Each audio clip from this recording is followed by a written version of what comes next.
안녕하세요. 임 선생님이에요. Hello guys, this is Mrs. Lim with math. Today we are going to talk about how to add and subtract and multiply decimals. So I have three problems here. Let's look at the first one. Number one, I have 1.35 plus 4.60. Now we're going to add this decimals, but before we do, we can actually get a glimpse of what the answer will be for number one. So let's look at the compatible numbers. Compatible numbers is something that is an easy number for you to compute in your head. So 1.35 is basically 1, right? It's close to 1, and 4.6 is basically 5. So what is 1 plus 5? 6. So I know that if I add 1.35 plus 4.6, then it's going to be somewhere around 6. So how do you add? So let's add. So I have 1.35 plus 4.60. Noticed, I lined up the decimal. Okay, you see the decimal? I lined up. So make sure you line up your decimal and then just add 5 plus 0, 5.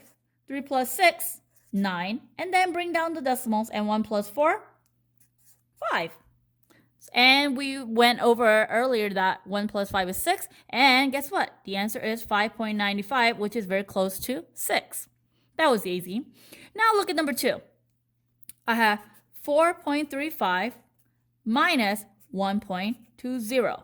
Remember, you have to line up the decimal. Line up the decimal, okay? And then bring that decimal down. Then you subtract. 5 minus 0 is 5. 3 minus 2 is 1. 4 minus 1 is 3. The answer is 3.15. But let's double check if this is the correct one. 4.35 is close to 4.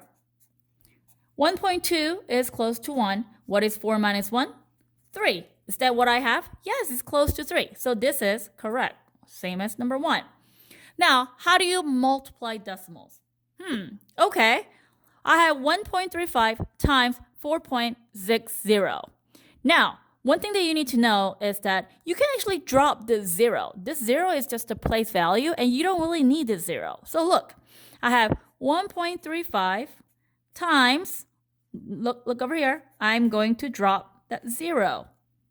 1.35 times 4.6.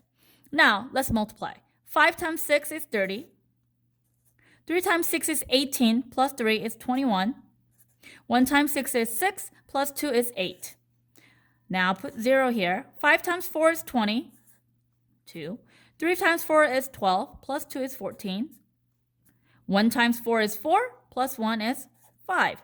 Now, let's add. 0 plus 0 is 0. 1 plus 1 is 1. 8 plus 4 is 12. And 1 plus 5 is 6. Is this the end? No, because we multiply the decimals, you actually have to look at the decimal place. How many decimal places do you have? Well, here I have 1, 2. This one I started from here, so it's just 1. So what is 2 plus 1? 3. Now, this is what I'm going to do.